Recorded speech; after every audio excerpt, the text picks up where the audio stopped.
ಈ ತಾಂತ್ರಿಕ ಅಧಿವೇಶನವನ್ನು ನಡೆಸಿಕೊಡಬೇಕಾಗಿ ಅಂಕೆದಾರರಾದ ಶ್ರೀ ಎಂ.ಎಚ್.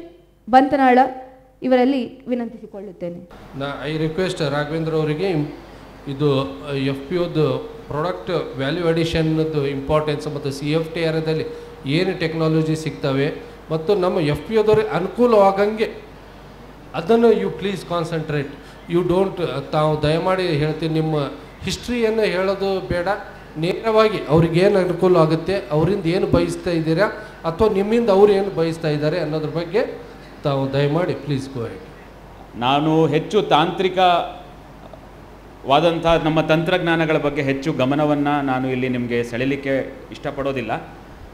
ಸಾಮಾನ್ಯವಾಗಿ ಹೇಗೆ ರೈತರು ಹಾಗೂ ರೈತ ಉತ್ಪಾದಕ ಸಂಸ್ಥೆಯವರು CFTRIನ ಬಳಸ್ಕೋಬೇಕು ಅನ್ನೋದ್ರ ಬಗ್ಗೆ ಒಂದು 2-3 ಕಿವಿ ಮಾತು ನಿಮಗೆ ನಾನು ಹೇಳೋಕ್ಕೆ ಇಷ್ಟಪಡ್ತೀನಿ. ಎರಡನೇದು,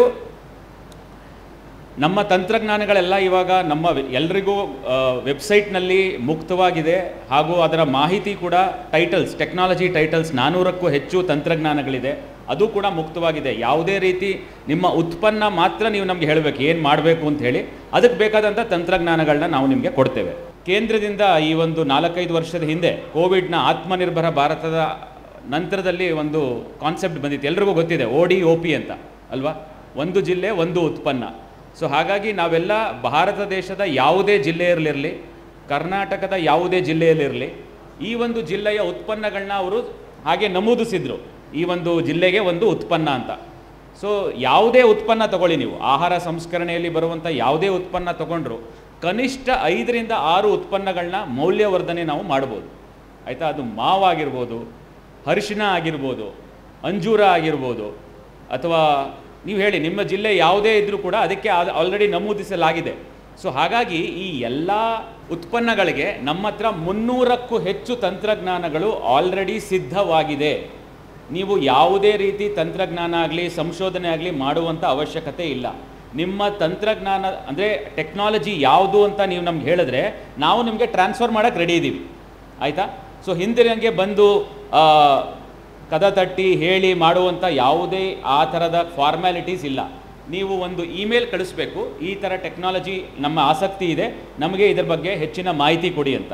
ಸೊ ನಮ್ಮಲ್ಲಿ ತಂತ್ರಜ್ಞಾನಗಳು 400ಕ್ಕೂ ಹೆಚ್ಚಿದೆ. ಈಗ ಉದಾಹರಣೆಗೆ ನಾವು ಬೆಂಗಳೂರು ನಗರದಲ್ಲಿದ್ದೀವಿ ಈಗ.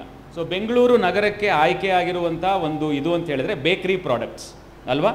ಸೊ ಇಲ್ಲಿ ಬೇಕ್ರಿಯ ಅತಿ ಹೆಚ್ಚು ಉತ್ಪಾದನೆ ಹಾಗೂ ಅದೇ ರೀತಿ ಬೇಡಿಕೆ ಕೂಡ ಇದೆ. ಸೊ ನಮ್ಮಲ್ಲಿ FPO ಹಾಗೂ ವುಮೆನ್ ಆಂಟ್ರಪ್ರಿನರ್ಸ್ ಒಂದು ಅಷ್ಟು ಜನ ನಮಗೆ ಗೊತ್ತಿರೋರಿದ್ದಾರೆ. ಅವರು ನಮ್ಮಿಂದ ಜಸ್ಟ್ ಕಪ್ ಕೇಕ್ ಗೊತ್ತಲ್ವ ಎಲ್ರಿಗೂ, ಕಪ್ಪಲ್ಲಿ ಕೇಕ್ ಇರುತ್ತೆ. ಸೊ ಆ ಒಂದು ಕಪ್ ಕೇಕ್ನ ಟೆಕ್ನಾಲಜಿನ ತೊಗೊಂಡು ಬರೀ 1 ಅಥವಾ 2 ಅಪಾರ್ಟ್ಮೆಂಟ್ಸ್ಗೆ ಮಾತ್ರ ಅವರು ಬೇಡಿಕೆನ ಅವ್ರಿಗೆ ಮಾಡಲಿಕ್ಕೆ ಆಗ್ತಿಲ್ಲ.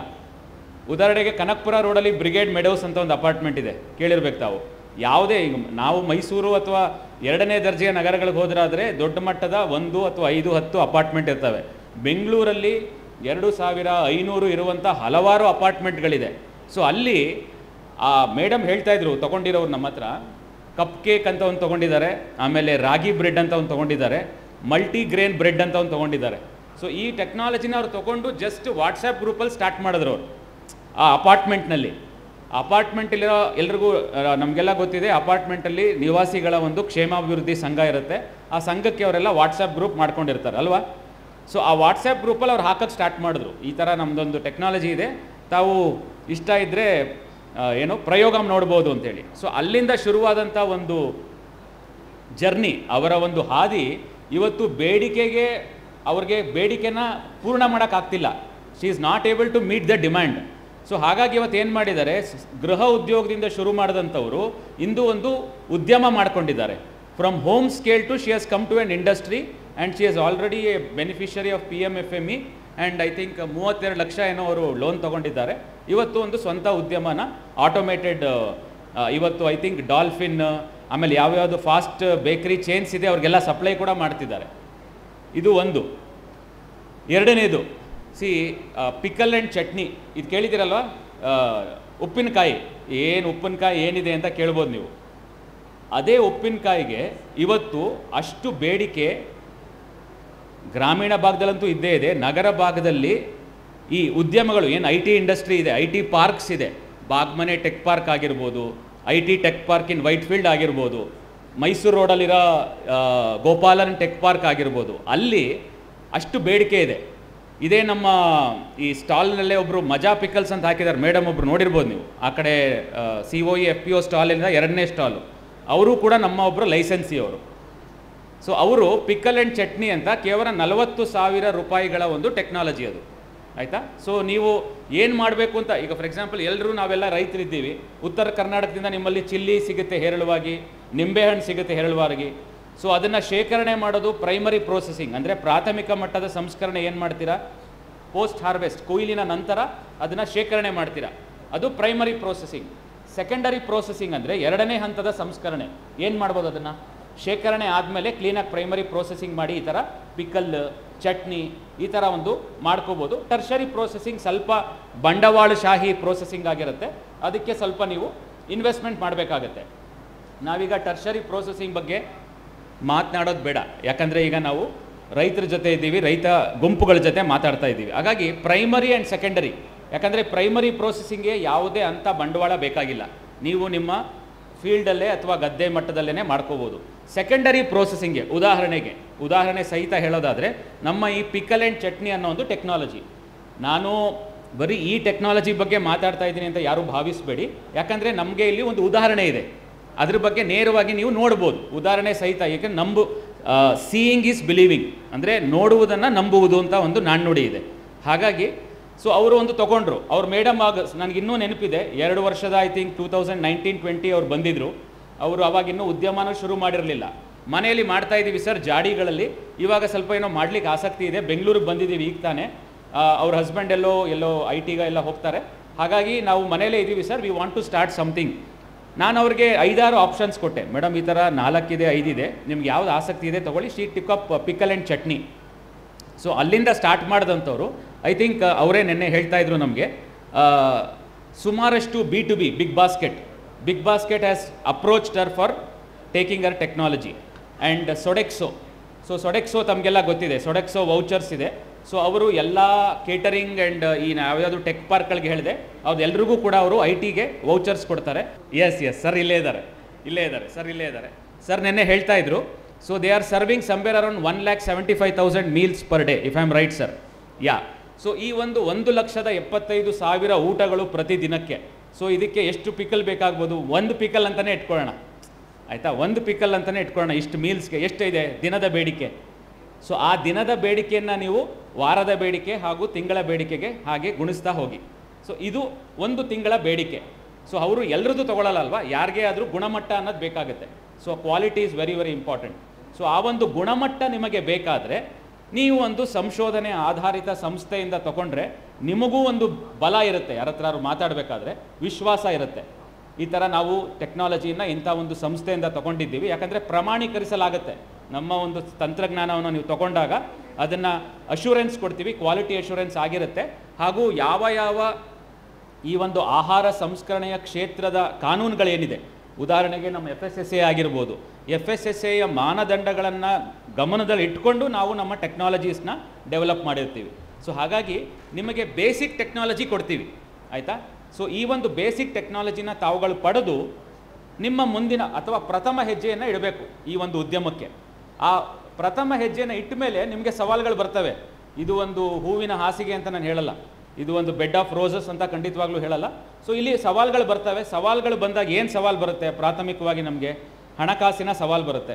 ಸೊ ಅದಕ್ಕೆ ಉತ್ತರ ನಿನ್ನೆ ಮೊನ್ನೆ ನೋಡಿದ್ದೀವಿ. PMFME ಯೋಜನೆ ಇದೆ, 30 ಲಕ್ಷದವರೆಗೆ ಗರಿಷ್ಠ ಸಾಲ ಅಥವಾ 50 ಲಕ್ಷದವರೆಗೆ ಕಮ್ಯುನಿಟಿ ಸಾಲ, ಅಂದರೆ ಒಂದು ಕಮ್ಯುನಿಟಿಗೆ ಕೊಡ್ತಾರೆ. ಅದರಲ್ಲಿ 10 ಲಕ್ಷದವರೆಗೆ ಬ್ಯಾಕ್ ಎಂಡೆಡ್ ಸಬ್ಸಿಡಿ ಇದೆ ಅಲ್ವಾ, 18 ಲಕ್ಷದವರೆಗೆ ಬ್ಯಾಕ್ ಎಂಡೆಡ್ ಸಬ್ಸಿಡಿ ಇದೆ, 15 ಲಕ್ಷ. ಸೊ ಈ ಒಂದು ಸಬ್ಸಿಡಿ ಕೂಡ ನಿಮಗೆ ಮರುಪಾವತಿ ಆಗಿರೋದ್ರಿಂದ ತಾವು ಹಾಕ್ತಾ ಇರುವಂಥ ಕನಿಷ್ಠ ಬಂಡವಾಳಕ್ಕೆ ನಮ್ಮ ಟೆಕ್ನಾಲಜಿ ಬಂದು 20,000ದಿಂದ ಶುರು ಆಗುತ್ತೆ. 20,000 to 25 ಲಕ್ಷದವರೆಗೂ ಟೆಕ್ನಾಲಜಿ ಇದೆ. ಆದರೆ ಈ ಒಂದು ರೈತ ಉತ್ಪಾದಕ ಸಂಸ್ಥೆಗಳು ಹಾಗೂ ರೈತರಿಗೆ ನಾನು ನೋಡಿರುವ ನನ್ನ ಒಂದು ಈ ಒಂದು 10 years ಎಕ್ಸ್ಪೀರಿಯನ್ಸಲ್ಲಿ 20,000 to 40,000 is enough, plus 18% GST. ಇಷ್ಟು ನೀವು ಭರಿಸೋದಾದರೆ ಅದು ಕೂಡ ಮರುಪಾವತಿ ಆಗುತ್ತೆ. ನಮಗೆ ಕೂಡ 20,000 ಕೂಡ ಕೆಪೆಕ್ ಅನ್ನೋ ಒಂದು ಸಂಸ್ಥೆ ಕಡೆಯಿಂದ ನೀವು ಅದನ್ನು ರೂಟ್ ಮಾಡಿದಾಗ ಅದು ಕೂಡ ವುಮೆನ್ ಎಂಟರ್ಪ್ರಿನರ್ಸ್ಗೆ 50% ರೀಇಂಬರ್ಸ್ ಆಗುತ್ತೆ ತಗೊಂಡ ಮೇಲೆ. ನಮ್ಮ ಇನ್ವಾಯ್ಸ್ನ ನೀವು ಅವ್ರಿಗೆ ಸಬ್ಮಿಟ್ ಮಾಡಬೇಕು, GST ಇನ್ವಾಯ್ಸ್ನ, ಮರುಪಾವತಿ ಆಗುತ್ತೆ. ಸೊ 10,000 ಅಷ್ಟೇ ಎಫೆಕ್ಟಿವ್ ಆಗಿ ನೀವು ಬರೋದು. ಸೊ 10,000 ನೀವು ನೋಡಿದ್ರೆ ಒಂದು ವರ್ಷಕ್ಕೆ ಲೆಸ್ ದ್ಯಾನ್ 1,000 rupees ಆಯಿತು ಅಲ್ವಾ. ಸೊ ಪರ್ ಡೇ ನೋಡಿದ್ರೆ ಇನ್ನೂ ಕಡಿಮೆ ಆಯಿತು. So per day our technology so is the cost. So ಆ ಥರದ್ದು 40 to 100 ಟೆಕ್ನಾಲಜೀಸ್ FPOಸ್ಗೆ ಆಗುವಂಥ ಟೆಕ್ನಾಲಜಿಗಳು ನಮ್ಮ ಹತ್ರ ಇದೆ, ಆಯಿತಾ. ಇದು ಒಂದು. ಎರಡನೇದು, ಈಗ ಉದಾಹರಣೆಗೆ ಹೇಳೋಣ, ನಮಗೆ ಅಷ್ಟು ಕೂಡ ಬರ್ಸೋಕ್ಕಾಗಲ್ಲ sir, we are not possible to give that much above technology cost, what is the solution ಅಂತ ಕೇಳೋದಾದರೆ, ಈ ಥರದ ಒಂದು ಸಂದರ್ಭನ ಮನಗಂಡು ನಮ್ಮ ಮಾನ್ಯ ನಿರ್ದೇಶಕರು CFTRI ಇವರು ಏನು ಮಾಡಿದ್ದಾರೆ, 15 ಟೆಕ್ನಾಲಜೀಸ್ನ 5 ಮಷೀನ್ ಡಿಸೈನ್ಸ್ ಇದನ್ನು ಫ್ರೀ ಟೆಕ್ನಾಲಜಿ ಅಂತ ಘೋಷಣೆ ಮಾಡಿದ್ದಾರೆ. ಸೊ ನೀವು ಅದಕ್ಕೆ ಯಾವುದೇ ದರವನ್ನೇ ಭರಿಸಲೇಬೇಕಾಗಿಲ್ಲ, ಯಾವುದೇ ದರ ಇಲ್ಲದೆ ಡೈರೆಕ್ಟಾಗಿ ನೀವು ಆ ಒಂದು ಟೆಕ್ನಾಲಜಿನ ನಮ್ಮ ವೆಬ್ಸೈಟಲ್ಲಿ ಲಾಗಿನ್ ಆಗಿ ನಿಮ್ಮ ID, ಉದ್ಯೋಗ ಆಧಾರ್ ಅಥವಾ ಆಧಾರ್ ಕಾರ್ಡು, ಹಾಗೆ ನಿಮ್ಮ ಯಾವುದೇ ಈ FPO ID ಇರುತ್ತೆ ಅಥವಾ MSME ID ಇರುತ್ತೆ, ಉದ್ಯೋಗ ಆಧಾರ್ ID ಇರುತ್ತೆ, ಅದನ್ನು ಬರೆಸಿ ನೀವು ಈ 15 ಟೆಕ್ನಾಲಜೀಸ್ನ ಡೌನ್ಲೋಡ್ ಮಾಡ್ಬೋದು. Very popular technologies like idli dosa batter, idli ಮತ್ತು ದೋಸಾ ಸಂಪಣ ಏನಿದೆ, ದಿನ ಬೆಳಗಾದರೆ ಎಷ್ಟಾಗುತ್ತೆ, ನಾನು ಎಕನಾಮಿಕ್ಸ್ಗೆ ಹೋಗಲ್ಲ, ನಿಮಗೆಲ್ಲ ಗೊತ್ತಿದೆ ಎಷ್ಟು ಹೋಗುತ್ತೆ ಅಂತ. ಸೊ ಆ ಥರದ ಟನ್ ಗಟ್ಟಲೆ ಹೋಗುವಂಥ ಇಡ್ಲಿ ದೋಸಾ ಸಂಪಣ ನಮ್ಮಲ್ಲಿ free technology. Green chilli sauce, ಹಸಿರು ಮೆಣಸಿನಕಾಯಿನ ಸಾಸ್, ಇದು ಗೊತ್ತಲ್ವ ಎಷ್ಟು ಬೇಡಿಕೆ ಇದೆ ಅಂತ. ಎಷ್ಟು ಆ ಎಲ್ಲ ಹಸಿರು ಮೆಣಸಿನಕಾಯಿನ ಸಾಸಿನ ಟೆಕ್ನಾಲಜಿ ಕೂಡ ನಮ್ಮಲ್ಲಿ ಇವತ್ತು ಉಚಿತವಾಗಿ ನಿಮಗೆ ಸಿಗುತ್ತೆ. ರಾಗಿ ಬ್ರೆಡ್ ಇರ್ಬೋದು, ಮಿಲೆಟ್ಸ್ನ ಪ್ರಾಥಮಿಕ ಸಂಸ್ಕರಣೆ ಅಥವಾ ರಿಫೈನ್ಡ್ ಮಿಲೆಟ್ಸ್ ಅಂತ ಏನು ಹೇಳ್ತೀವಿ, ಈ ಥರ ನಮ್ಮ ಟೆಕ್ನಾಲಜೀಸು ತುಂಬ ಹೇರಳವಾಗಿದೆ. ಸೊ 15 ಫ್ರೀ ಟೆಕ್ನಾಲಜೀಸ್ ಇದೆ. ಇದನ್ನು ಕೂಡ ನೀವು ಬಳಸ್ಕೊಂಡು ನಿಮ್ಮ ಪ್ರಥಮ ಹೆಜ್ಜೆಯನ್ನು ಈ ಒಂದು ಆಹಾರ ಸಂಸ್ಕರಣಾ ಕ್ಷೇತ್ರಕ್ಕೆ ತಾವು ಇಡಬೇಕು ಅಂತ ತಮ್ಮಲ್ಲಿ ನಿವೇದನೆ. ಮೂರನೇದು, FPOಗಳಿಗೆ ಬರೋದಾದರೆ, ಕೋವಿಡ್ ಬಂದ ನಂತರ ನಾವು ಅತಿ ಹೆಚ್ಚು ಪ್ರಾಶಸ್ತ್ಯವನ್ನು, ಪ್ರಯಾರಿಟಿಯನ್ನು ನಾವು FPOಗಳಿಗೆ ಕೊಡ್ತಾ ಇದ್ದೀವಿ. ನಿಮ್ಮ ಯಾವುದೇ ಒಂದು ಸಮಸ್ಯೆ ಇದ್ದರೆ ಥ್ರೂ ಯುವರ್ ಆರ್ಗನೈಸೇಷನ್, ಅಂದರೆ ತಮ್ಮ ಸಂಸ್ಥೆಯ ಮೂಲಕ ನೀವು ಒಂದು ಲೆಟರ್ ಅಥವಾ ಇಮೇಲ್ನ ನಮಗೆ ಸಂಪರ್ಕ ಮಾಡಿದಲ್ಲಿ ಖಂಡಿತವಾಗ್ಲೂ ನಾವು ನಿಮಗೆ ಆ ಒಂದು ಸಮಸ್ಯೆಗೆ ತಾಂತ್ರಿಕ ಮಾಹಿತಿ ಮತ್ತು ತಾಂತ್ರಿಕ ಸೊಲ್ಯೂಷನ್ಸನ್ನು ಕೊಡಲಿಕ್ಕೆ ಪ್ರಯತ್ನ ಮಾಡ್ತೀವಿ. ಇದೇ ಚಾಮರಾಜನಗರದಲ್ಲಿ ನಾವು ಹರದನಹಳ್ಳಿ ಅಂತ ಕೇಳಿದಿರಲ್ಲ, ಹರದನಹಳ್ಳಿ. ಸೊ ಚಾಮರಾಜನಗರದ ಹರದನಹಳ್ಳಿಯಲ್ಲಿ ನಾವು ಒಂದು almost I think 10 lakhs to 12 lakhs worth DPR ಇದೆ. ಅದನ್ನು ನಾವು ಉಚಿತವಾಗಿ ಆ ಒಂದು ರೈತ ಉತ್ಪಾದಕ ಸಂಸ್ಥೆಗೆ ಇಂಟಿಗ್ರೇಟೆಡ್ ಟರ್ಮರಿಕ್ ಪ್ರೊಸೆಸಿಂಗ್ ಪ್ಲಾಂಟ್, ಅರಿಶಿಣದಿಂದ ಸಮಗ್ರ ಅರಿಶಿಣ ಸಂಸ್ಕರಣಾ ಘಟಕ ಮಾಡಲಿಕ್ಕೆ ಕೊಟ್ಟಿದ್ದೀವಿ, ಆಯಿತಾ. ಅದನ್ನು ಯಾವುದೇ ನಾವು ವೆಚ್ಚವನ್ನು ತೆಗೆದುಕೊಂಡಿಲ್ಲ ಅವ್ರ ಹತ್ರ. ಸಾಮಾಜಿಕ ಜವಾಬ್ದಾರಿ ಅಥವಾ ಸೋಷಿಯಲ್ ರೆಸ್ಪಾನ್ಸಿಬಿಲಿಟಿ ಅಂತ ಹೇಳಿ ಆ ಒಂದು ವಿವರವಾದ ಒಂದು ಯೋಜನಾ ವರದಿ DPRನ ಕೊಟ್ಟಿದ್ದೀವಿ ಅವ್ರಿಗೆ. ಸೊ ಅಲ್ಲಿ ಯಾಕಂದರೆ ಹೇರಳವಾಗಿ ಟರ್ಮರಿಕಲ್ಲಿ ಬರುತ್ತೆ ಇವಾಗ, ಟರ್ಮರಿಕ್ ಈಸ್ ವೆರಿ ಪ್ರಾಮಿನೆಂಟ್ ಇನ್ ಚಾಮರಾಜನಗರ್. ಆ ಜಿಲ್ಲೆಗೆ ಸೀಮಿತವಾಗಿರುವಂಥ ಕಮಾಡಿಟಿ ಬಂದು ಅರಿಶಿಣ. ಹೀಗೆ ಹೇಳ್ತಾ ಹೋದರೆ ಸುಮಾರಷ್ಟಿದೆ. ಸೊ ಹಾಗಾಗಿ ಈ ಎಲ್ಲ ಸೌಲಭ್ಯಗಳನ್ನ ಬಳಸ್ಕೊಂಡು ತಾವು FPO ಮೆಂಬರ್ಸ್ ಯಾರಿದ್ದೀರಿ, ತಾವುಗಳು ಈಗ ಹಿಂದೆ 1-2 FPOs ಇತ್ತು, ಈಗ ಈ FPOಗಳೇ 100 ಆಗಿದೆ, 100 ಹಾಗಾಗಿ 1000 ಆಗಿದೆ. ಹಾಗಾಗಿ ಈ 1000ರಲ್ಲಿ ನಮ್ಮನ್ನು ನಾವು ಹೇಗೆ ಗುರುತಿಸ್ಕೊಳ್ಳೋದು ಅಂತ ಹೇಳೋಕ್ಕೆ ಹೋದಾಗ you should be a smart FPO. Smart ಅಂದರೆ ಎಲ್ರಿಗೂ ಗೊತ್ತಿದೆ ಅಲ್ವಾ, full form specific, measurable, achievable, realistic and time bound. So ಈ ಎಲ್ಲ ಅಂಶಗಳನ್ನ ತಾವು ಮನಸ್ಸಲ್ಲಿ ಇಟ್ಕೊಂಡು ಸೌಲಭ್ಯಗಳೇನಿದೆ, ಇವತ್ತು ಯಾವುದೇ ಸೌಲಭ್ಯ ಇಲ್ಲ ಅಂತ ಇಲ್ಲ, ನಿಮಗೆ ಮಾಡಲಿಕ್ಕೆ ಅಥವಾ ಕಾರ್ಯೋನ್ಮುಖರಾಗಲಿಕ್ಕೆ ಪ್ರಥಮ ಹೆಜ್ಜೆಯನ್ನು ತಾವು ಮುಂದೆ ಇಡಬೇಕಷ್ಟೇ. ನಾನು ಮಾಡ್ತೀನಿ ಅನ್ನೋದೊಂದು ಛಲ ಒಂದಿರಬೇಕಷ್ಟೇ.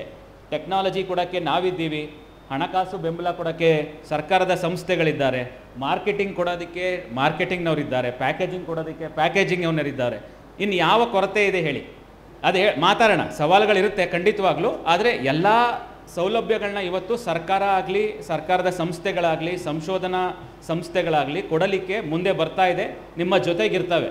ಸೊ ಈ ಎಲ್ಲ ಸೌಲಭ್ಯಗಳನ್ನ ಬಳಸ್ಕೊಂಡು ತಾವು ಮುಂದೆ ಬಂದು ಯಾವುದಾದ್ರೂ ಒಂದು ಉದ್ಯಮವನ್ನು ಶುರು ಮಾಡಿ ಅದರಲ್ಲಿ ಯಶಸ್ಸನ್ನು ಪಡೆದು ನಂತರದಲ್ಲಿ ತಾವು ಎಕ್ಸ್ಪ್ಯಾಂಡ್ ಮಾಡಬೇಕು.